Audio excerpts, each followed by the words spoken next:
All right, we'll call us into session. Don't see any changes to the agenda. Mr. Chair, I make a motion that we accept the agenda as posted. Have a motion, all in favor say aye. Aye. Aye. All right, looks like you're up first, Christie. Krista Clouser, Comptroller.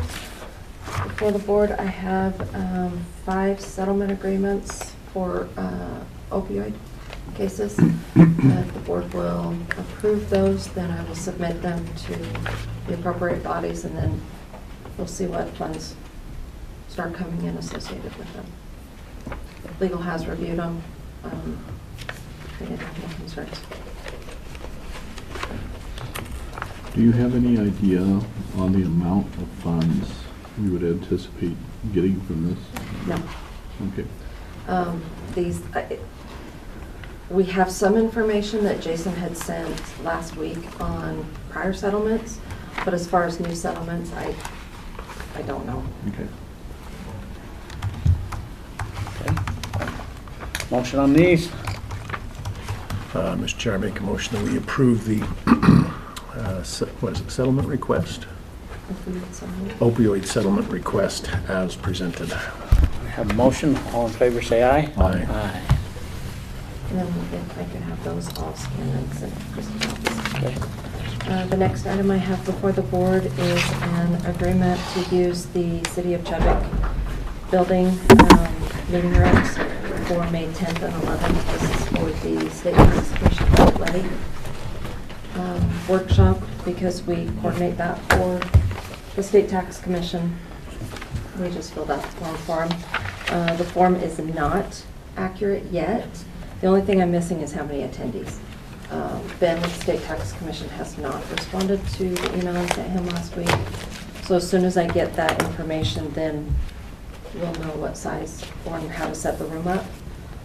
That's the only information that's missing.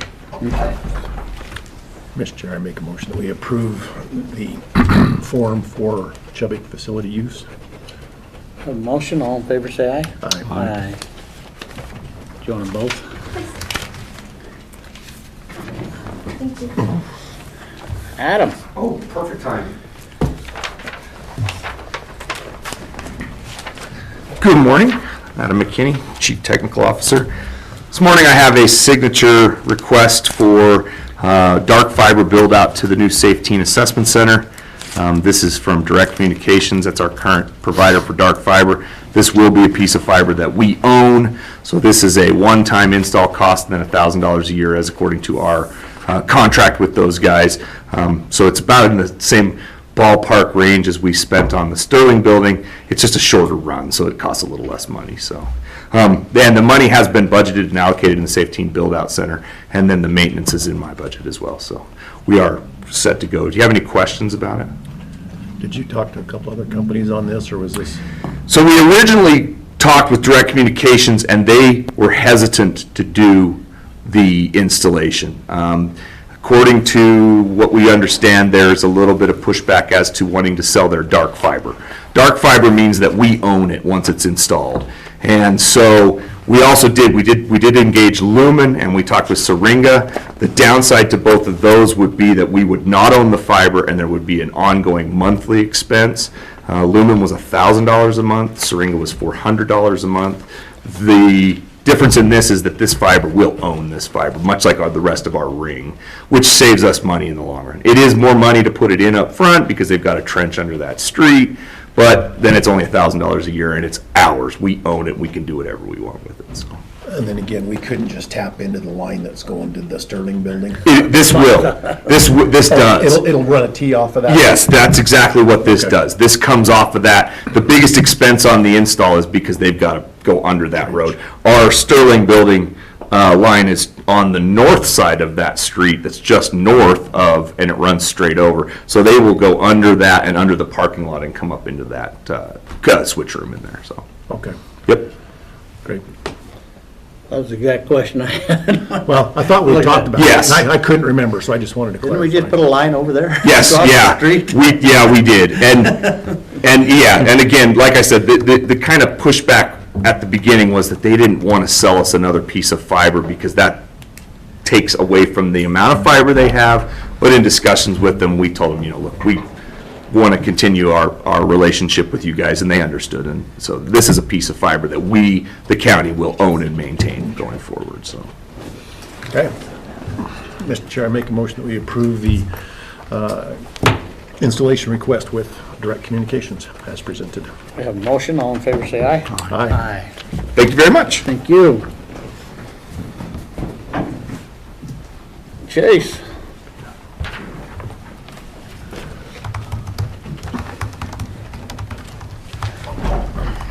Morning, Chase Clark, Bannock County Building Official. Today, I am coming to you in regard to the event that happened in Lava with the roof collapse at the Blue Moon.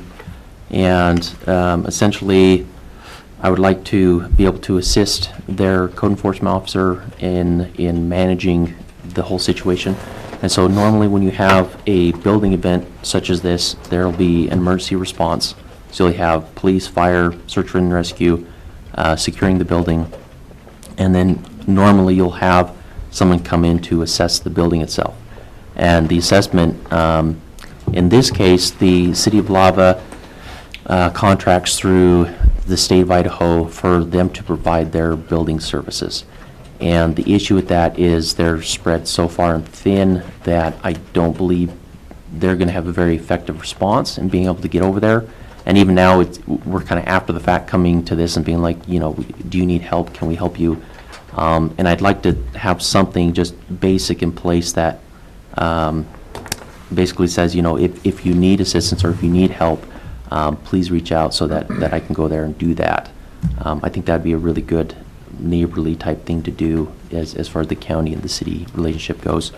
And then hopefully this will build on something larger. I'm working with Wes Jones, currently our emergency management director, as far as emergency operations go, so that we can assist one another regionally and build on that in regard to fire, flood, if there's any flood events that happen. There's different responsibilities that kind of get scattered around, and so kind of bringing all those resources together into one spot and being able to manage that, I think would benefit everyone involved. I don't like it. There's a couple things here. Because this all started before the Blue Moon collapsed, right? These Yeah. Conversations. Yes. So there's a history to this. So really, we used to contract with all of the little cities, Yep. and we used to have a great relationship. And what happened, there was a falling out for whatever reason, and we terminated the contract with Lava. I've seen results that are not beneficial to the county in regard to code enforcement, in regard to building a community relationship where, with Lava's unique because they have a lot of tourism industry there. And when you get someone coming in from Utah or California or wherever it might be, they don't know the line. They don't know this is where the city starts and the county ends, so to speak. And so it can be a very mixed message in regard to enforcement if they move 1 foot and now they're in the county and they do something that, isn't in line with our building program, and we're enforcing it different, it causes confusion. There's not a lot, instead of working together to build something really good, we kind of pit ourselves against each other naturally. Not that we want to do that. I'm sorry, repeat that, please. Which part? We pit ourselves. We can, yeah, if we're not working together, sometimes we can get into these silos or these bubbles. Mm-hmm. And we can naturally think, oh, well, we do it this way, and the way you do it, we don't really like, type of thing, But the more I think we can reach out and work together toward a common understanding, a common end, and this is in regard to building. This isn't everything under the sun. This is, specific, and the MOU specifically is for emergency response at this time. I think it would be fantastic if we could get to a point where maybe we could reach out eventually, not now, but eventually, say, we would be willing to offer building services. And basically what that encompasses is plan review. And so anyone within the city limits that would like to change or update or build a new building, we would do the plan review. We would issue a permit, we would do the building inspections, and then we would issue a certificate of occupancy. And then, of course, anything in regard to code enforcement would stay with the city, and they would have to run that through their ordinances still, because their ordinances would be their ordinances. So if there's anything other than, but in regard to building, the state of Idaho sets the requirements for building standards. And then it's the responsibility of each jurisdiction, city and county, to adopt those. And it's a very tight restriction in regard to what you can actually amend within that. And so the building side of it is very across the board. But what we see is there's natural differences. Even inspectors, sometimes they focus a little bit on this or that, and some might focus on something different. And so really that consistency can go a long way in regard to getting a community on board with this. But historically, we used to do that. In 2016, we terminated the contract. I came on later on in 17, and we were just finishing up the tail end of the permits that we did have a contract with. And then that was over and done with.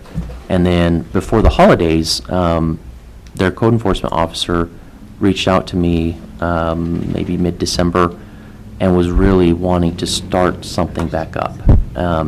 He's now had the chance to kind of experience through his eyes as a code enforcement officer the state services they're receiving, and he would really like an improvement in that area. And I feel that we could more than fulfill that, and I think they would be more than happy with that. So we don't contract with any small cities anymore? Not currently, no. And it used to be, we had them all. Yep.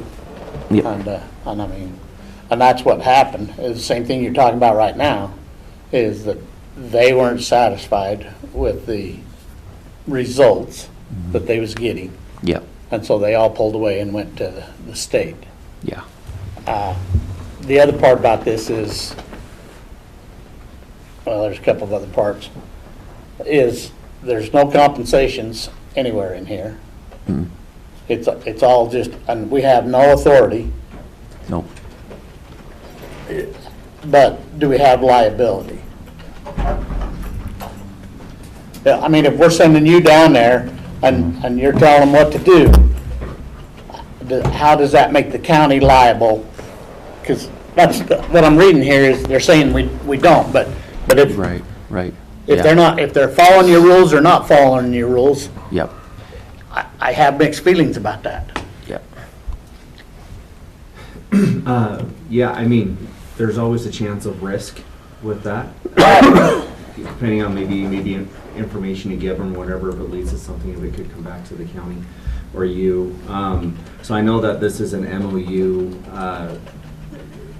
It might be better if we wanted to do something like this to put in a contract and say, hey, if something happens, it goes this way, so it's not on us. But there is always a chance of risk. So just from an example, say we had this signed, and you was down there 2 weeks ago, and you went through the Blue Moon, and, certified everything. And then a week later, it falls in. But you've just certified it. I mean, it makes me nervous with no responsibilities. But with this, this is only like an after action in emergencies, right? If an emergency were to happen? Yep.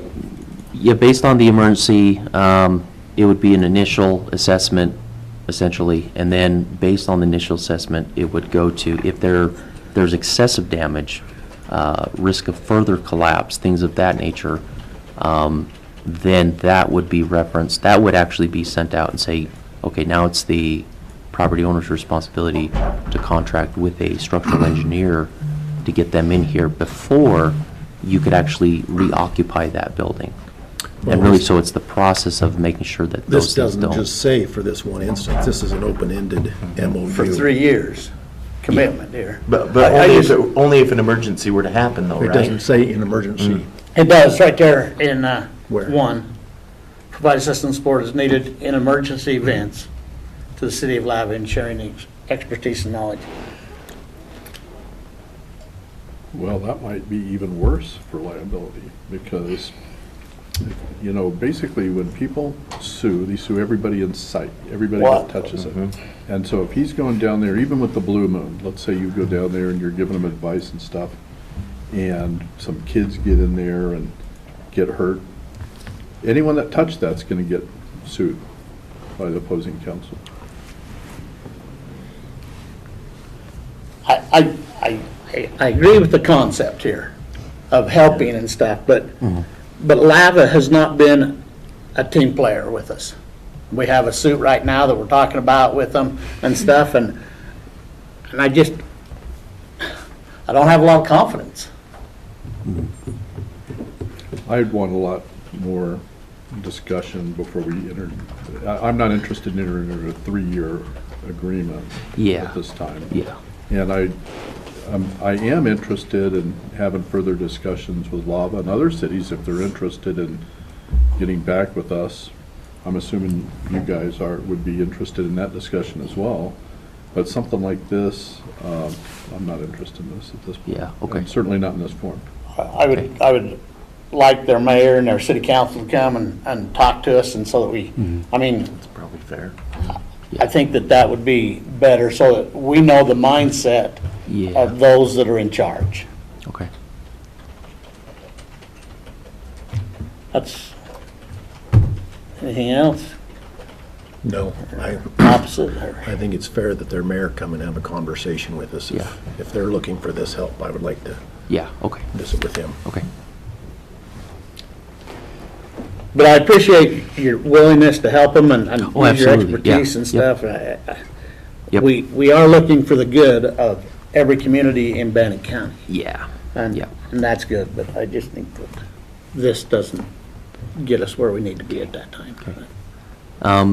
On the end of, so emergency services, not right now. Would you like me to pursue looking into recontracting with the little cities and going down that avenue? And not just Lava specifically, but in general, you know. And I'll turn to Hal here. Do you have the capabilities and the workforce to add 5 cities? Hal Jensen, Planning Director, Bannock County. Yeah, we have sufficient staff and we have sufficient time to take care of those small cities. I will share with you that, let's use McCammon as an example. McCammon had 5 new structures built last year, one of which was in our jurisdiction, right on the city boundary, water sewer available. Before we could make any action, we asked McCammon, or the applicant, to go back to McCammon and say, based upon state statute, you're required to request annexation, which he did, and they denied him annexation. And then 4 other structures were built inside city of McCammon. It would be interesting, as a note to the commission, that those were the first building permits in McCammon in 14 years. So as a comment, it's not as though that workload would put us over the edge. Yeah. And there's only one subdivision going on inside of Ingham. Downey, we haven't had a lot down there. Just enough, yeah. Lava We has don't- one inside, don't they? They do. There has been, I know of 3 structures that have been built this year, residential structures that have been built this year in Lava. So it wouldn't be a workload that would be astronomical to our staff. So if we were to open up that door and develop that relationship again with each of those small cities, we feel we could better serve them than what the state does. I will share with you that the mechanical inspectors go all the way to the state line and all the way to Highland Park on this side of the state. And sometimes they have to do that in a day. So how efficiently are you served when you have that kind of territory to cover? We could help alleviate some of those difficulties. Well, I wouldn't mind developing a relationship with them and seeing about building it back up. Well, and where we lost those relationships in the past was the fact that there were difficulties internally in the office. And they had, those small communities knew they had another resource, so they basically terminated the contracts with the county and went to the state. And now they're finding that because the state territory is so large, with where their inspectors are, sometimes they don't get the service that they would anticipate. So anyway, something that I think we should investigate if it was to develop. The building side of our office, as well as the plan review side of our office, would be more than capable to serve them. And then the other part would be looking at the monetary side of it, what we would charge them, and then the contracts. So we need to work on both sides. Just an FYI, I will share, and I don't think it really matters that I agree with the commission, but this is not a staff-to-staff decision to make, so therefore it should be the legal body to the legal body having the conversations. So therefore the mayor and council should be talking with the commission if they were to pursue it further. Chase has done a fantastic job in his conversations with this gentleman from Lava, opening up the door, helping him understand better what his role and responsibility is as an employee of Lava and what his title means. So that's a lot of it. That's why he reached out to Chase, is to help him understand what it is that he was actually responsible for. So He's fairly new to the job. There was a gal there before when we went down to one meeting. So, and it's a concern for the citizens of Lava and around Lava. When we was down there a couple of weeks ago. That was, code enforcement was one of the things that they brought up. All right. Thank you. Thanks.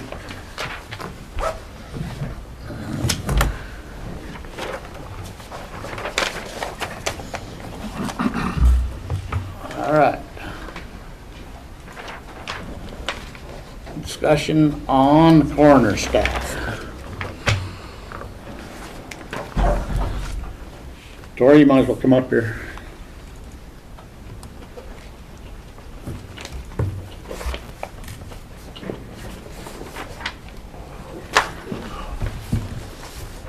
Christie, thank you for the email, the message. Hope it made sense. So, this position at a grade 12, why did you settle on a grade 12? The grade 12, well, that is based on a comparison done by HR, and that's also a wage that we're going to be able to keep somebody. I hope that they invest in us without having to try and keep raising. And does that make sense? And where's your chief deputy? Where's my chief deputy? Chief deputy makes the same as the other chief deputies. Yeah. Okay. Yeah, okay, that's what I just was wondering where we're at in the balance there. Okay. Comments, questions? I could just say, I did work with Tori on that. He provided a position description months ago. We reviewed it, compared it with other positions, and so I support the grade 12 and the preparation that he's done was in line with the procedures that we've been asking people to do with that part.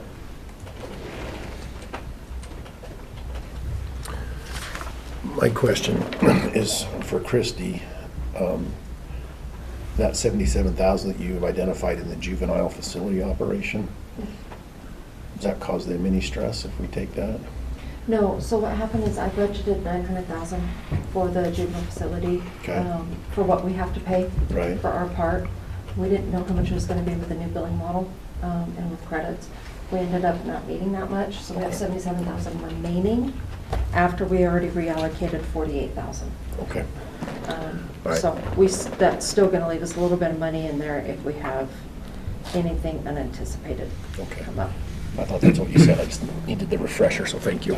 Okay. So everybody's in agreement with number one then, I am. taking it out of those funds? I'm okay with that. Okay. If you agree to that, I went ahead and did a reallocation so that we could get a resolution done. Okay. I was optimistic that you would like that better than contingency, because I didn't like contingency. Okay.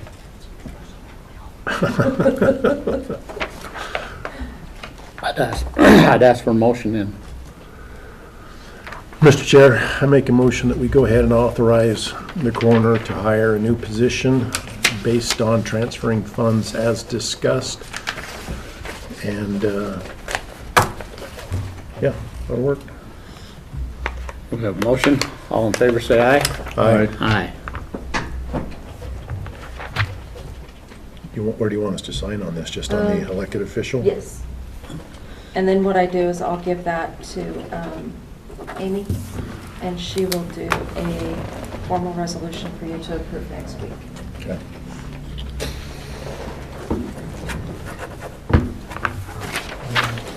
Christie, if you guys can make the PCN, is there already a position number for recruitment?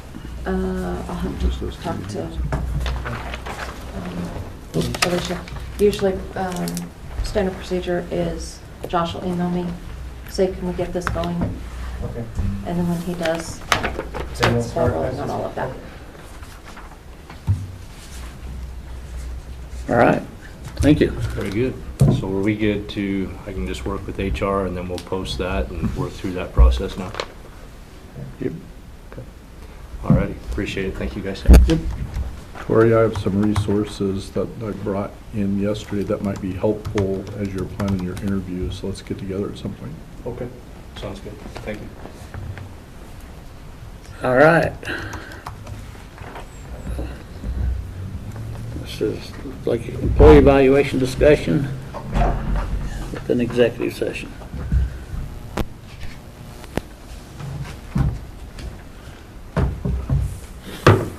Mr. Chair, I make a motion that we enter into executive session under Idaho Code 74-2061, prim A and B. Commissioner Moser?